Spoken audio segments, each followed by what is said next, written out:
Hello, I'm the Eternal Newbie. The extra L is for lucky, as in, I am very lucky to have just been in a game with some amazing players. A game DM'd and organized by none other than Puffin Forest himself. Before story time, you know the drill, business time. If you enjoy this video, check out my others. I have bunches. Likes, comments, and especially subscribes are always welcome and much appreciated. How did I happen to play with Puffin Forest, you ask? Like I said, lucky. I saw a tweet from him that he was looking for people to play Dungeon World with. I'd never played before, but for the chance to play with the Puff Man, I'd learn.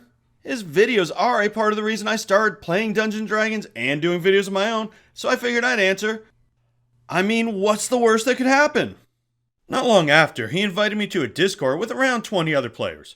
As I said, I am a fan, but I played it cool. Hi, Kevin. I'm your biggest fan. When game time came, I met the other players. We had a bard played by Professor Olson, a wizard played by Steven the DM, a druid by the name of Munch, which ended up being delightfully ironic, played by Eyonia, the Cleric played by Goblin Kate, and me, Barnabas the Paladin. And of course, Puffin Forest was our DM. They were all very cool. There are links in the video description if you'd like to check them out.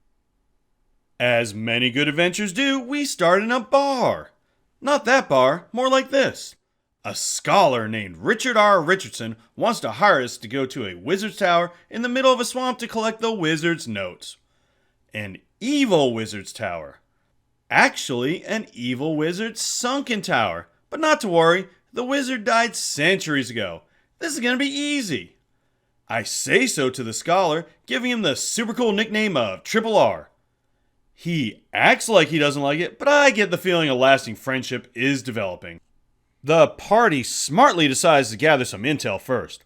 The druid asks an eagle about the tower, but it doesn't know much. It only cares about food in itself.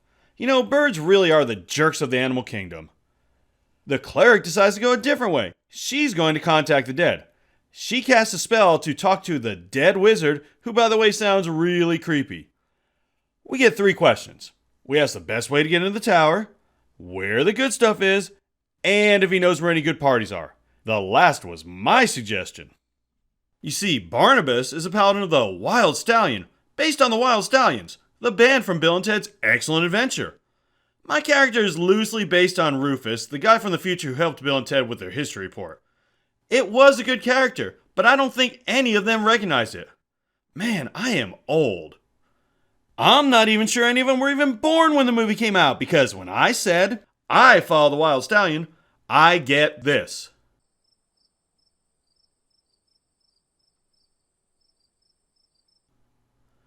When I explain my motto of be excellent to each other and party on, I get this.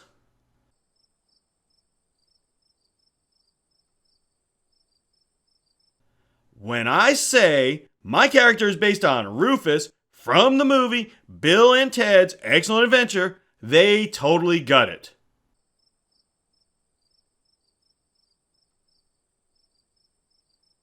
This game was played on voice chat, so I can only go by their audible reactions, but I'm pretty sure no one recognized the movie. Who would have thought basing a character on a 30-year-old film while playing with a bunch of what I can only assume are young people was a bad idea? The cleric needs a squirrel to cast her Speak with Dead spell. She finds one, pets it, talks real nice to it, then snaps its neck to cast her spell. She gets the info she needs, but the druid and I are not cool with this. This is definitely not being excellent to each other. Out of character, I really like the cleric. She's doing this Valley Girl persona, which is a crazy thing to mix with her straight up evilness. But it works. In character, Barnabas is going to have to watch her very carefully. In Dungeon World, you pick certain characters to have bonds with. We didn't know each other, so we chose randomly. I chose to protect the druid, which I totally forgot about until the end, and I also chose the cleric as my rival. I had figured a cleric, a paladin, different gods, gonna have a friendly little rivalry. Then I discovered she was evil. After I complained that it was most uncool to kill the squirrel like that, she looked at me, smiled, and said something like, Okay, fine. I won't kill any more little animals. I'll just use you next time. Yep, friendly rivalry. I decided this moment to always keep a couple of party members between us. We get to the tower easily enough because the ghost had told us to avoid the northern route where a nasty two-headed eel lives. We're at the entrance, which has a riddle we must answer to go in. When the DM says it, I, of course, figure it out right away. Okay, fine, I'd heard it before. I want to give the others a chance to answer it, so I wait a short bit and then chime in with the correct answer. I'm sure they were all super impressed by my brain power. We get in, and I'm first in the marching order because I'm the only martial class. The cleric is right behind me. Yay! Barnabas is watching her as much as he's watching ahead. When we get downstairs, we find the vault. We can't get in though, we have to find the key. There are 2 other doors and a staircase going down. Behind one of those doors, I sense a great evil. So we choose door number 2 and find a laboratory. We find some notes and a strange giant fishbowl with a shark in it. The shark seems to be sleeping. This is odd because as far as we know, nobody's been here in hundreds of years. The Druid decides to turn into a sea slug to get closer and goes to investigate. As she approaches the shark, it reaches out and eats her. This is the first time the Druid gets eaten, but not the last. Remember how I was supposed to protect her? Yeah, I'm doing a bang-up job. The Cleric goes rushing in and casts a road on it, which is Dungeon World's version of a cantrip, and promptly gets sucked in. Turns out this is a water ooze, which is kind of like a gelatinous cube in Dungeons & Dragons. My turn to rush in. My paladin vow is one of hospitality, which says I have to help anyone, no matter who they are. Even if they happen to be an evil, scary, squirrel-murdering jerk who still gives me nightmares. Plus, Munch needs our help. I go in sword swinging and manage to wound it. The bard attacks from range and also hurts it. By the time the wizard's magic missile hits it, it is dead. The wizard is very impressed by this, talking about how he was the one who saved everybody. Humility is not one of my vows, but I'm more worried about the poor druid, so I let it go. We get the druid and cleric out, and after some healing, it is time to move on. Inside the ooze was a key. We use it to open the vault and get some cool items. Mission accomplished. We could just go home, but does anyone ever actually do that? There is more exploring to do. So we go to the evil room. Inside we find hundreds of hand mirrors on the wall. We know there's evil in here, so we decide to do the smart thing and break all the mirrors. The wizard fireballs the room and breaks about half of them. Then some of us go in and start smashing the rest. As we enter, a creature hops out of one of them and slashes the wizard with its giant claws, who is now almost dead. Then it hops into a different mirror. We continue to smash the mirrors, and as the last mirror is destroyed, the DM talks about something happening. I expected something like this.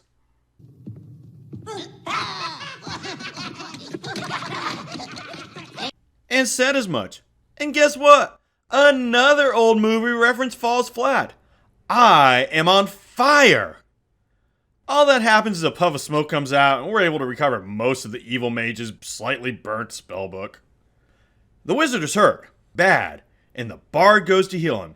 But the cleric stops the bard because she wants to heal him.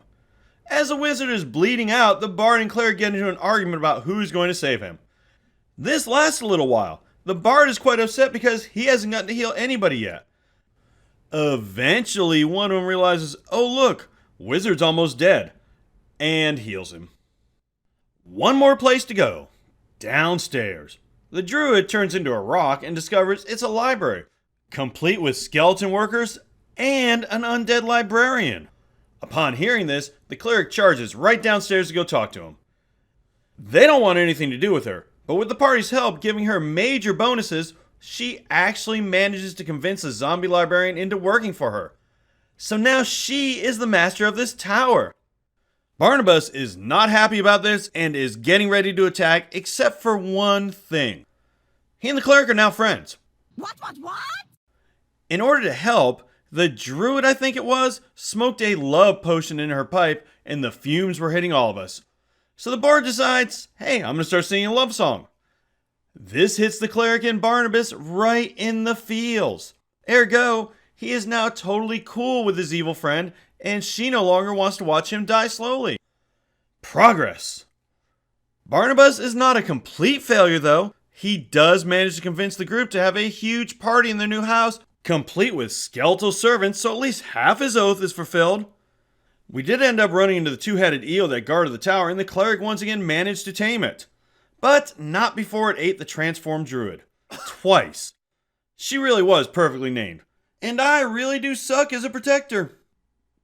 This reminded me why I love tabletop gaming so much. For every superstar or jerkface I meet a bunch of cool people. The bard sang to us and he was really good. Everyone was most excellent. Though they really should brush up on their classic 80s and 90s movies, so my jokes make more sense and I don't seem like a crazy old man. Puffin Forest was exactly as you would imagine him to be, just the nicest guy. He even told us the story behind the turtle friend's name. A few of his regulars joined the chat too, and they were just awesome also. It was a great experience from top to bottom. Have you met some really cool people while playing? Tell me about it in the comments. Thanks for watching, and as always, play your character. Don't let your character play you.